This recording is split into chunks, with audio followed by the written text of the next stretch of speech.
Winner family. അപ്പോൾ നമുക്ക് എല്ലാവർക്കും അറിയാം, കുറച്ച് കാലങ്ങളായിട്ട് നമ്മളുടെ ഓൺലൈൻ സ്റ്റഡീസ് എന്ന് പറയുന്നത് അല്ലേ, പ്രത്യേകിച്ച് നമ്മുടെ കോവിഡിന് ശേഷം ഏറ്റവും കൂടുതലായിട്ട് നമ്മുടെ സ്റ്റുഡൻസിനെ ഹെൽപ്പ് ചെയ്തിട്ടുള്ള ഒരു പ്ലാറ്റ്ഫോമാണ് ഓൺലൈൻ പ്ലാറ്റ്ഫോംസ്.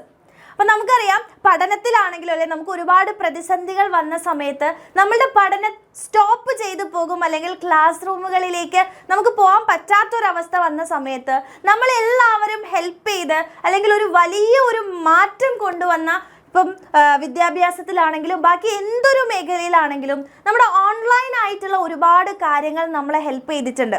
അപ്പം അതുകൊണ്ട് തന്നെ ആ ഒരു ഓൺലൈൻ, പ്രത്യേകിച്ച് ഈ വിദ്യാഭ്യാസ രംഗത്തിൽ ഓൺലൈൻ പ്ലാറ്റ്ഫോമുകൾ വളരെ കൂടുതലായിട്ട് നമുക്ക് ചുറ്റുമുണ്ട്.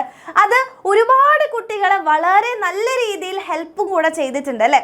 അപ്പം അതുകൊണ്ട് തന്നെ നിങ്ങൾക്കറിയാം, ഒരുപാട് കുട്ടികൾ ഇപ്പം കേരളത്തിൽ പഠിക്കുന്ന, അല്ലെങ്കിൽ ഇവിടെ അല്ലേ മൊത്തത്തിൽ നമ്മൾ സ്റ്റുഡൻസിനെ എടുക്കുകയാണെങ്കിൽ ഏറ്റവും കൂടുതൽ അവർക്ക് ഇഷ്ടപ്പെടുന്നതും ഓൺലൈനായിട്ട് പഠിക്കാൻ തന്നെയാണ്. അതിപ്പോൾ ട്യൂഷൻ എന്നുണ്ടെങ്കിലും അല്ലെ, എന്തൊരു കാര്യമാണെങ്കിലും ഓൺലൈനായിട്ട് അവർക്ക് പഠിക്കാൻ വേണ്ടിയിട്ടുള്ള ഒരു ഇൻട്രസ്റ്റും കൂടി വരുന്ന നിങ്ങൾ കണ്ടിട്ടുണ്ട്. പക്ഷേ ഈ ഓൺലൈൻ പ്ലാറ്റ്ഫോംസിന് ഒരുപാട് പ്രശ്നങ്ങൾ കൂടെ ഉണ്ട് അല്ലേ. ഒരുപാട് പ്രശ്നം എന്ന് വെച്ച് കഴിഞ്ഞാൽ വേറൊന്നുമല്ല, ഇപ്പോൾ ഓൺലൈൻ ആയിട്ടുള്ള പ്ലാറ്റ്ഫോംസിൽ നോക്കിയിട്ട് പഠിക്കുന്ന രണ്ട് ടൈപ്പ് ഓഫ് സ്റ്റുഡൻസ് ഉണ്ട്. ഒരു കുട്ടിക്ക് ഏറ്റവും ബെസ്റ്റ് ആയിട്ടുള്ള ഒരു മാർക്കിലേക്ക് എത്തുന്നു, അല്ലെങ്കിൽ തീരെ പഠിക്കാത്ത ഒരു കുട്ടീനെ അല്ലെ അവരെ പാസ്സാക്കുന്ന രീതിയിൽ, അല്ലെങ്കിൽ ഏറ്റവും ബെസ്റ്റ് ആയിട്ടുള്ള ഒരു സ്കോറിലേക്ക് അവരെ എത്തിക്കാനുള്ള ഒരു മാറ്റം, അല്ലെങ്കിൽ ഒരുപാട് പേർക്ക് ഈ ഓൺലൈൻ പ്ലാറ്റ്ഫോംസ് കൊണ്ട് ഇത്രയും നല്ല ഒരു കാര്യം സംഭവിച്ചിട്ടുണ്ട്. പക്ഷെ ചില ആൾക്കാരുണ്ട്, ഈ ഓൺലൈൻ പ്ലാറ്റ്ഫോംസിനെ ഡിപ്പെൻഡ് ചെയ്തുകൊണ്ട് അവരുടെ മാർക്സ് വളരെ കുറഞ്ഞു പോയിട്ടുണ്ട്. അപ്പം നിങ്ങൾ ആലോചിച്ച് നോക്കുക, എന്തുകൊണ്ടാണ്? ഇവർക്ക് കിട്ടുന്നത് രണ്ടും സെയിം ആയിട്ടുള്ള കണ്ടന്റുകളാണ് അല്ലേ. അപ്പം നിങ്ങൾ യൂട്യൂബിലാണെങ്കിലും ലൈവ് ക്ലാസ്സുകളാണെങ്കിലും എന്താണെങ്കിലും ഈ രണ്ട് വിഭാഗക്കാർക്കും കിട്ടുന്ന കാര്യം എന്ന് പറയുന്നത് കറക്റ്റായിട്ട് സെയിം ആയിട്ടുള്ള കാര്യമാണ്. പക്ഷെ എന്തുകൊണ്ടാണ് ഒരു കൂട്ടം ആൾക്കാർ വളരെ അടിപൊളിയായിട്ട് മുന്നോട്ടേക്ക് ഫുൾ മാർക്കിലേക്ക് തന്നെ എത്താൻ വേണ്ടി പറ്റിയ ഏറ്റവും ബെസ്റ്റ് ആയിട്ടുള്ള ഒരു റിസൾട്ടിലേക്ക് എത്താൻ പറ്റി, പക്ഷേ മറ്റു കുറച്ച് പേര് കുറഞ്ഞു പോയി, അല്ലെങ്കിൽ അവരുടെ ആ ഒരു ഗ്രാഫ് താഴോട്ടേക്ക് പോകാനുള്ള കാരണം എന്താണ്? അത് വേറൊന്നുമല്ല, ഈ ഓൺലൈൻ പ്ലാറ്റ്ഫോംസിനെ നല്ല രീതിയിൽ പഠിക്കാൻ, അല്ലെങ്കിൽ അതിൻ്റെ ആ കറക്റ്റ് ആയിട്ടുള്ള വേയിൽ പഠിക്കാത്തത് കൊണ്ടാണ് അവർക്ക് ഈ ഒരു താഴോട്ടേക്ക് പോകാൻ വേണ്ടി പറ്റിയത്. അപ്പോൾ ഈ ഒരു വീഡിയോയിൽ എങ്ങനെയാണ് ബെസ്റ്റ് ആയിട്ട് നമ്മുടെ ഓൺലൈൻ ആയിട്ടുള്ള പ്ലാറ്റ്ഫോംസിനെ ഉപയോഗിച്ചുകൊണ്ട് ഓൺലൈൻ സ്റ്റഡി ഏറ്റവും ബെസ്റ്റ് ആയിട്ട് എങ്ങനെ ചെയ്യാൻ വേണ്ടി പറ്റും എന്നതാണ് എൻ്റെ കുട്ടികൾക്ക് ഞാൻ ഈ ഒരു വീഡിയോയിലൂടെ പറഞ്ഞു തരാൻ പോകുന്നത്. അപ്പോൾ ഈ ഒരു വീഡിയോ നിങ്ങൾ ഫുൾ ആയിട്ട് കാണുക മക്കളെ, മാക്സിമം നിങ്ങളുടെ ഫ്രണ്ട്സിന് ഷെയർ ചെയ്യാം. അപ്പോൾ വീഡിയോ തുടങ്ങുന്നതിന് മുമ്പ് ഏറ്റവും ഇമ്പോർട്ടൻ്റ് ആയിട്ട് മിസ്സിന് പറയാനുള്ള കുറച്ച് ചോദ്യങ്ങളാണ് ഞാൻ നിങ്ങളോട് ചോദിക്കാൻ വേണ്ടി പോകുന്നത്.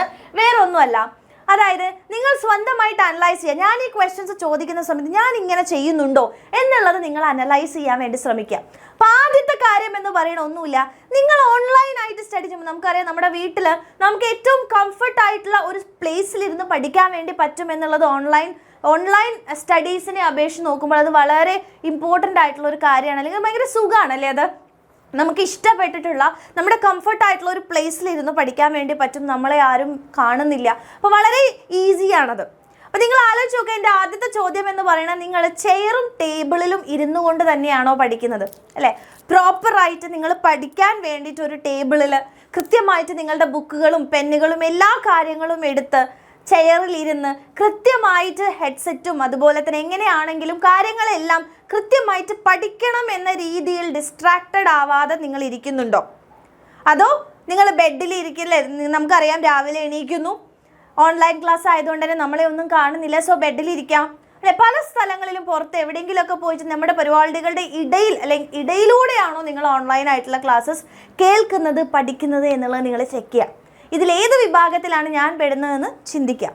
അടുത്തത് ഡിസ്ട്രാക്റ്റഡ് ബൈ മെസ്സേജസ് അല്ലേ. അതായത് നമുക്കറിയാം, നമ്മളിപ്പോൾ പല ആൾക്കാരും ലാപ്ടോപ്സിലാണെങ്കിലും മൊബൈൽ ഫോൺസിലാണെങ്കിലും കൂടുതലായിട്ടുള്ള ആൾക്കാർ മൊബൈൽ ഫോണുകളിലാണ് നമ്മുടെ ഇത്തരത്തിലുള്ള ഓൺലൈൻ ആയിട്ടുള്ള ക്ലാസ്സസ് കാണുന്നത്. അപ്പോൾ ഈ ഓൺലൈൻ ആയിട്ടുള്ള ക്ലാസ്സസ് കാണുമ്പോൾ തന്നെ നമുക്കറിയാം, നമുക്ക് ഈ ഒരു ആപ്പ് മാത്രമല്ല അല്ലേ നമ്മുടെ മൊബൈൽ ഫോണിലുള്ളൂ. ഒരുപാട് വേറെ ഇൻസ്റ്റഗ്രാം ഉണ്ട്, വാട്സാപ്പ് ഉണ്ട് അല്ലെ, ഫേസ്ബുക്ക് ഉണ്ട്, ട്വിറ്റർ ഉണ്ട്, അങ്ങനെ ഒരുപാട് എന്തുണ്ട്, ആപ്പുകളുണ്ട്. അപ്പം അതിലെല്ലാം നമ്മൾ നെറ്റ് ഓൺ ചെയ്യുന്നത് കൊണ്ട് തന്നെ നോട്ടിഫിക്കേഷൻസ് വരാനുള്ള കാരണങ്ങളുണ്ട്. ചിലപ്പോൾ പെട്ടെന്ന് നിങ്ങളുടെ ഒരു ഫ്രണ്ട് മെസ്സേജ് ചെയ്യുന്ന സമയത്ത് മുകളിലൂടെ പോപ്പപ്പ് ചെയ്ത് വരുന്ന സമയത്ത് നമ്മൾ ചെയ്തുകൊണ്ടിരിക്കുന്ന ആ ഒരു സാധനം നിങ്ങൾ സ്റ്റോപ്പ് ചെയ്തുകൊണ്ട് മെസ്സേജ് വായിക്കാൻ വേണ്ടി പോകുന്നുണ്ടോ എന്ന് നോക്കുക. ഇല്ലെങ്കിൽ നിങ്ങളുടെ ഒരു ഫ്രണ്ട് പുതിയൊരു റീൽ പോസ്റ്റ് ചെയ്തിട്ടുണ്ട്, അപ്പോൾ നിങ്ങൾ അതിൻ്റെ നോട്ടിഫിക്കേഷൻ നിങ്ങൾ കാണുക, അല്ലെങ്കിൽ നിങ്ങൾക്ക് ഏറ്റവും ഇൻട്രസ്റ്റഡ് ആയിട്ടുള്ള ഒരു കാര്യം നിങ്ങൾ നോട്ടിഫിക്കേഷനിൽ കാണുകയാണെങ്കിൽ ആ ഒരു ഓൺലൈൻ സ്റ്റഡി നിങ്ങൾ സ്റ്റോപ്പ് ചെയ്തുകൊണ്ട്, അല്ലെങ്കിൽ ഇപ്പം തിരിച്ചു വരും എന്ന് വിചാരിച്ചിട്ടാണെങ്കിൽ പോലും നിങ്ങളത് ആ മെസ്സേജസ് ക്ലിക്ക് ചെയ്തുകൊണ്ട് നിങ്ങൾ ഡിസ്ട്രാക്റ്റഡ് ആയിട്ട് പോകുന്നുണ്ടോ എന്നുള്ളത് നിങ്ങൾ ആലോചിക്കുക. അതിൽ പെടുന്ന ആളാണോ? അല്ലെങ്കിൽ ഓക്കെ, നോട്ടിഫിക്കേഷൻസ് ഒന്നും എനിക്ക് ബാധകമല്ല, ഞാൻ സ്റ്റഡി ചെയ്തുകൊണ്ടിരിക്കുകയാണ്, സോ ഞാൻ അതിൽ മാത്രമാണ്, അത് കഴിഞ്ഞിട്ടേ ഞാൻ ഇനി വേറെ എന്തും ചെയ്യുള്ളൂ എന്ന് വിചാരിച്ച് അങ്ങനെ പഠിക്കുന്ന മക്കളാണോ എന്നുള്ളതും കൂടെ നിങ്ങൾ എന്ത് ചെയ്യുക, ആലോചിക്കുക. അടുത്തത് മിസ്സിന് ചോദിക്കാനുള്ള ഒന്നുമില്ല. നമ്മൾ ഓരോ ക്ലാസ്സുകൾ കഴിയുമ്പോഴും, നിങ്ങളിപ്പോൾ ഓൺലൈൻ ആയിട്ടുള്ള ക്ലാസ് ആയതുകൊണ്ട് നമ്മൾ പലപ്പോഴും വിചാരിക്കും ഇനിയിപ്പോൾ എന്തെങ്കിലും ഡൗട്ട്സ് ഉണ്ടെങ്കിൽ വീണ്ടും കാണാം. ശരിയാണ്. പക്ഷേ എല്ലാ ക്ലാസ്സുകളും കഴിയുമ്പോൾ നമുക്കറിയാം ക്ലാസ് കഴിഞ്ഞാൽ അത് മറന്നു പോകും അല്ലേ? അപ്പോൾ അത് റിവിഷൻ ചെയ്യുന്നുണ്ടോ എന്നുള്ള കാര്യം ഒന്ന് ആലോചിച്ച് നോക്കുക. എല്ലാ ക്ലാസ് കഴിയുമ്പോഴും നിങ്ങൾ റിവിഷൻ ചെയ്യുന്നുണ്ടോ എന്നുള്ളത് ചിന്തിക്കുക. അതിൽ ഞാൻ പെടുന്നുണ്ടോ എന്ന് നോക്കുക. അടുത്തത്, നമ്മൾ ഓരോ ടോപ്പിക്കുകൾ പഠിക്കുമ്പോൾ അല്ലെങ്കിൽ ഓരോ ചാപ്റ്റർ പഠിക്കുമ്പോൾ നമ്മൾ അറ്റ് ലാസ്റ്റ് എന്തിനാണ്, എക്സാംസ് എഴുതാനാണ് പോകുന്നത്. എക്സാംസിൽ ക്വസ്റ്റ്യൻസ് ആണ് ഉണ്ടാവുക അല്ലേ? അപ്പം നിങ്ങൾ ക്വസ്റ്റ്യൻസിന് കൂടുതൽ ഇമ്പോർട്ടൻസ് കൊടുക്കുന്നുണ്ടോ, അല്ലെങ്കിൽ ഒരു ചാപ്റ്റർ പഠിച്ചതിന് ശേഷം നിങ്ങൾ ക്വസ്റ്റ്യൻസ് ചെയ്യാൻ വേണ്ടി സമയം കണ്ടെത്തുന്നുണ്ടോ, അല്ലെങ്കിൽ ക്വസ്റ്റ്യൻസിലേക്ക് അറ്റൻഷൻ നിങ്ങൾ കൊടുക്കുന്നുണ്ടോ എന്നുള്ള കാര്യം ഒന്ന് ചിന്തിക്കുക. അറ്റൻഷൻ കൊടുക്കുന്നുണ്ടോ, അതോ ഞാൻ ടോപ്പിക്സ് മാത്രം പഠിച്ചു പോകുന്നു, എന്തൊക്കെയോ ചെയ്യുന്നു, ഞാൻ ചാപ്റ്റർ പഠിക്കുന്നുണ്ട്, ക്വസ്റ്റ്യൻസ് ഒക്കെ ഇനി എക്സാമിന് വരുമ്പോൾ എഴുതാം, ആ ഒരു രീതിയിലാണോ ചിന്തിക്കുന്നത് എന്നുള്ളത് ആലോചിക്കുക. അടുത്തത് വേറെ ഒന്നുമല്ല, നമ്മൾ ടെസ്റ്റുകൾ ഉണ്ടാവാറുണ്ട് അല്ലേ? ഓരോ ചാപ്റ്റേഴ്സ് കഴിയുമ്പോൾ നിങ്ങൾക്ക് യൂണിറ്റ് ടെസ്റ്റുകൾ ഉണ്ടാവും, അതുപോലെ തന്നെ ഓണം എക്സാംസ്, ക്രിസ്മസ് എക്സാംസ്, ഇങ്ങനെ ഒരുപാട് എക്സാമുകൾ വരാറുണ്ട്. അപ്പോൾ ഈ ഒരു എക്സാമുകൾ കഴിയുമ്പോഴും ഈവൻ ദോ നിങ്ങളുടെ ഒരു ചെറിയ ഒരു ടോപ്പിക് ടെസ്റ്റ് ആണെങ്കിൽ പോലും, അല്ലെങ്കിൽ ഒരു ചാപ്റ്റർ ടെസ്റ്റ് ആണെങ്കിൽ പോലും, അതിൻ്റെ റിസൾട്ട് വന്നതിന് ശേഷം എല്ലാവർക്കും ഫുൾ മാർക്ക് കിട്ടിക്കൊള്ളുന്നില്ല അല്ലേ? അപ്പോൾ എവിടെയൊക്കെയാണ് നിങ്ങളുടെ മാർക്കുകൾ പോയത് എന്നുള്ള കാര്യം നിങ്ങൾ ചെക്ക് ചെയ്യാറുണ്ട്. എവിടെയൊക്കെയാണ് എനിക്ക് മിസ്റ്റേക്സ് പറ്റി എൻ്റെ മാർക്കുകൾ പോയത് എന്നുള്ളത് കറക്റ്റായിട്ട് നിങ്ങൾ ടെസ്റ്റ് എഴുതി കഴിഞ്ഞാൽ ആ ആൻസർ ഷീറ്റ് കിട്ടുന്ന സമയത്ത് നിങ്ങളത് അനലൈസ് ചെയ്യാറുണ്ടോ? നിങ്ങളുടെ ആ ഓരോ ക്വസ്റ്റ്യൻസിലെയും മിസ്റ്റേക്സ് നിങ്ങൾ മാറ്റി ആ മിസ്റ്റേക്സ് നിങ്ങൾ പഠിക്കുന്നുണ്ടോ അല്ലേ? ആ തെറ്റ് പറ്റിയത് ശരിയായ ഉത്തരത്തിലേക്ക് നിങ്ങൾ റെഫർ ചെയ്ത് പഠിക്കുന്നുണ്ടോ എന്നുള്ളതാണ് മിസ്സിൻ്റെ അടുത്ത ചോദ്യം. ഇത്രയും കാര്യങ്ങൾ നിങ്ങൾ നോക്കിക്കഴിഞ്ഞാൽ തന്നെ നിങ്ങളുടെ ഏറ്റവും ഇമ്പോർട്ടൻ്റ് ആയിട്ടുള്ള പ്രശ്നങ്ങൾ നമുക്ക് മനസ്സിലായില്ലേ? ഇത് തന്നെയാണ് പ്രശ്നം. അപ്പം ഇത്തരം പ്രശ്നങ്ങൾ നമ്മൾ മാറ്റിയെടുക്കുകയാണെന്നുണ്ടെങ്കിൽ ഓഫ് കോഴ്സ് ഇത് വലിയ പ്രശ്നങ്ങൾ തന്നെയാണ്. അപ്പോൾ ഈ കാര്യങ്ങൾ നിങ്ങൾ മാറ്റിയെടുക്കുകയാണെന്നുണ്ടെങ്കിൽ, കറക്റ്റായിട്ട് നിങ്ങൾ പഠിച്ചു പോകാൻ വേണ്ടി തയ്യാറാണെന്നുണ്ടെങ്കിൽ ഓഫ് കോഴ്സ് നിങ്ങൾക്ക് ഓൺലൈൻ സ്റ്റഡി ഏറ്റവും ബെസ്റ്റായിട്ടുള്ളൊരു നമുക്ക് ടൈം ലാഭിക്കാനും അല്ലേ, ബാക്കിയുള്ള എല്ലാത്തിനെയും അപേക്ഷിച്ച് ഏറ്റവും എഫക്റ്റീവായിട്ടുള്ള ഒരു വേ ഓഫ് സ്റ്റഡി എന്ന് പറയുന്നത് ഓൺലൈൻ തന്നെയാണ്. ഇനി നിങ്ങൾക്ക് ഇത്തരം ഡിസ്ട്രാക്ഷൻസിൽ നിന്ന് നിങ്ങൾക്ക് മറികടക്കാൻ വേണ്ടിയിട്ട് നിങ്ങൾ ഒരുപാട് കാര്യങ്ങൾ മനസ്സിലാക്കിയിട്ടുണ്ടാവും. അപ്പോൾ ഇതൊന്നും ചെയ്യരുത് എന്നുള്ള കാര്യം നിങ്ങൾക്ക് മനസ്സിലായില്ലേ? അപ്പോൾ എൻ്റെ കുട്ടികളോട് മിസ്സിന് പറയാനുള്ള കാര്യം, കുറച്ച് നിങ്ങളെ ഹെൽപ്പ് ചെയ്യാൻ വേണ്ടി കുറച്ച് ടിപ്സ് പറയുകയാണ്. ആദ്യം തന്നെ നമ്മൾ ഓൺലൈൻ ആയിട്ടുള്ള പ്ലാറ്റ്ഫോംസ് ആയതുകൊണ്ട് നമുക്ക് ഒരുപാട് രീതിയിലുള്ള ഡിസ്ട്രാക്ഷൻസ് വരാം. അപ്പോൾ അതിൽ നിന്നും നമുക്ക് മാറ്റാനുള്ള ഒരു ചെറിയ ട്രിക്ക് എന്ന് പറയുന്നത് നമ്മുടെ വാൾപേപ്പർ ടെക്നിക്കാണ്. വേറൊന്നുമല്ല, വാൾപേപ്പർ സ്ട്രാറ്റജി. അതായത് നിങ്ങൾ എന്തിനു വേണ്ടിയിട്ടാണ് പഠിക്കുന്നത് അല്ലേ? നിങ്ങൾക്ക് മോട്ടിവേറ്റഡ് ആവുന്ന എന്താണോ നിങ്ങളുടെ ഒരു അല്ലെങ്കിൽ നിങ്ങളെ മോട്ടിവേറ്റ് ചെയ്യിപ്പിക്കുന്ന, അല്ലെങ്കിൽ നിങ്ങളെ വേറെ ഡിസ്ട്രാക്ഷനിലേക്ക് പറഞ്ഞു വിടാത്ത ഒരുപാട് type of codes and wallpapers ഉണ്ടാവും. ആ വാൾപേപ്പറാക്കി നിങ്ങൾ വെക്കുക നിങ്ങളുടെ ഫോണിൻ്റെ. അപ്പോൾ അത് കാണുന്ന സമയത്ത് നമുക്ക് ഓർമ്മ വരണം, ഞാൻ ഈ ഫോൺ എടുക്കുന്ന അല്ലെങ്കിൽ ഞാനിത് ചെയ്യുന്നത് എനിക്ക് പഠിക്കാൻ വേണ്ടിയിട്ടാണ്, അല്ലെങ്കിൽ എനിക്ക് ഈ കാര്യം ചെയ്യാൻ വേണ്ടിയിട്ടാണ് എന്നുള്ള പ്രയോറിറ്റൈസ് ചെയ്യാൻ വേണ്ടി പറ്റുന്ന രീതിയിലുള്ള ഒരു വാൾപേപ്പർ നിങ്ങൾ സെറ്റ് ചെയ്ത് വെക്കാം. ഇത് നിങ്ങൾക്ക് കേൾക്കുമ്പോൾ ചിലപ്പോൾ വളരെ സിമ്പിളായിട്ട് എൻ്റെ മക്കൾക്ക് തോന്നുന്നുണ്ടാവും, പക്ഷേ ഇത് യൂസ്ഫുൾ ആക്കാൻ പറ്റുന്ന ഒരുപാട് പേരുണ്ട്. അപ്പോൾ അതുകൊണ്ടാണ് മിസ് പറയുന്നത് കേട്ടോ. അപ്പോൾ ഈ വാൾപേപ്പർ സ്ട്രാറ്റജി ഏറ്റവും ഇമ്പോർട്ടൻ്റ് ആയിട്ട് നമുക്ക് ചെയ്യാൻ പറ്റുന്ന ഒരു കാര്യമാണ്. വേറെ ഒന്നാണ് നമ്മൾ റിവാർഡ് കൊടുക്കുക. അതായത് ഇപ്പോൾ ഞാനൊരു ഓൺലൈനിൽ ഇരിക്കുകയാണ്, ഞാനൊരു ലെക്ചർ കേൾക്കുകയാണ്. അപ്പോൾ ആ ലെക്ചർ കേട്ടതിന് ശേഷം എനിക്ക് കറക്റ്റായിട്ട് പഠിക്കുകയാണെന്നുണ്ടെങ്കിൽ അതിനുശേഷം നിങ്ങൾ കുറച്ച് സമയം നിങ്ങൾക്ക് റിവാർഡ് ചെയ്യാം. അതായത് നിങ്ങൾക്ക് ഏറ്റവും ഇഷ്ടമുള്ള എന്തെങ്കിലും കാര്യം നിങ്ങൾക്ക് തന്നെ ഗിഫ്റ്റ് ചെയ്യാം.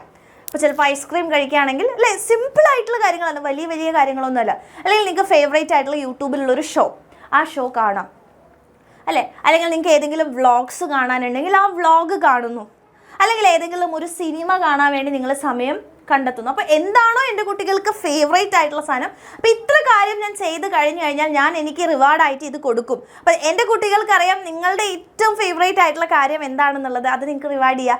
ചെറിയ രീതി, അല്ലെങ്കിൽ പാരൻസുമായിട്ട് സംസാരിക്കുക, അല്ലെങ്കിൽ മ്യൂസിക് കേൾക്കുക, അല്ലെങ്കിൽ പുറത്തോട്ടേക്ക് പോവുക, അല്ലെങ്കിൽ എന്തെങ്കിലും നല്ല ഫുഡ് കഴിക്കാൻ വേണ്ടി പോവുക, അല്ലെങ്കിൽ ഇഷ്ടപ്പെട്ട ഷോസ് കാണണമെങ്കിൽ അതിന് വേണ്ടി സമയം, അല്ലെങ്കിൽ ഇൻസ്റ്റാഗ്രാമിൽ നിങ്ങൾ കുറച്ച് സമയം സ്പെൻഡ് ചെയ്യുക. അപ്പോൾ ഇഷ്ടമുള്ള ആ ഒരു റിവാർഡ് നിങ്ങൾ കുറച്ച് സമയത്തേക്ക് കൊടുക്കുക. ആ സമയം കഴിഞ്ഞു കഴിഞ്ഞാൽ വീണ്ടും നിങ്ങൾ തിരിച്ചു വരാൻ വേണ്ടി ശ്രമിക്കുക. ഓക്കെ. ആൻഡ് ഏറ്റവും ഇമ്പോർട്ടൻ്റ് ആയിട്ട് നമ്മൾ ഓൺലൈൻ സ്റ്റഡീസിൽ വരുന്ന സമയത്ത് മിസ്സിന് പറയാനുള്ള ഒരു കാര്യം, നിങ്ങൾക്ക് ഒരുപാട് ലൈവ് ക്ലാസ്സസ് കിട്ടാറുണ്ടല്ലേ. ഇപ്പോൾ നമ്മുടെ എക്സാമിനർ ആണെങ്കിൽ തന്നെ നിങ്ങൾക്ക് യൂട്യൂബിലാണെങ്കിലും അതുപോലെ തന്നെ ബാച്ചുകളിലാണെങ്കിലും നിങ്ങൾക്ക് ഒരുപാട് ലൈവ് സെഷൻസ് വെക്കാറുണ്ട്. അപ്പോൾ ഈ ലൈവ് സെഷൻസ് വളരെ ഇമ്പോർട്ടൻ്റ് ആണ്. നമ്മൾ വിചാരിക്കും ലൈവ് സെഷൻസിൻ്റെ കാര്യമൊന്നുമില്ല, നമുക്ക് ലൈവ് കഴിഞ്ഞു കഴിഞ്ഞാൽ നമുക്ക് 2x അല്ലെ സ്പീഡ് കൂട്ടിയിട്ടൊക്കെ കാണാൻ പറ്റുമല്ലോ. പക്ഷെ പലപ്പോഴും ഈ ഓൺലൈനായിട്ട് പഠിക്കുന്ന ഓരോ മക്കളുടെയും പ്രശ്നം എന്താണെന്ന് വെച്ചാൽ, നമ്മൾ റെക്കോർഡഡ് ആയിട്ട് കാണുകയാണെങ്കിലും നമ്മൾ ഈ 1x 2x ഇട്ട് കഴിഞ്ഞാൽ നമുക്കത് കണ്ടു തീർക്കാൻ, ഒരു 3 അവറിൻ്റെ ലെക്ചർ ആണെങ്കിൽ അത് കണ്ടു തീർക്കാൻ 5 മണിക്കൂറൊക്കെ പിടിക്കും നിങ്ങൾ ചെയ്ത് വരുമ്പോൾ. പക്ഷേ അതിന് പുറമെ നിങ്ങൾ ലൈവായിട്ട് ഇരിക്കുകയാണെങ്കിൽ ആ ടീച്ചറിൻ്റെ കൂടെ നിങ്ങൾ പോകുമ്പോൾ ആ ഒരു സ്പീഡും ആ ഒരു അറ്റൻഷനും ആ സമയത്ത് നിങ്ങൾക്ക് കിട്ടും.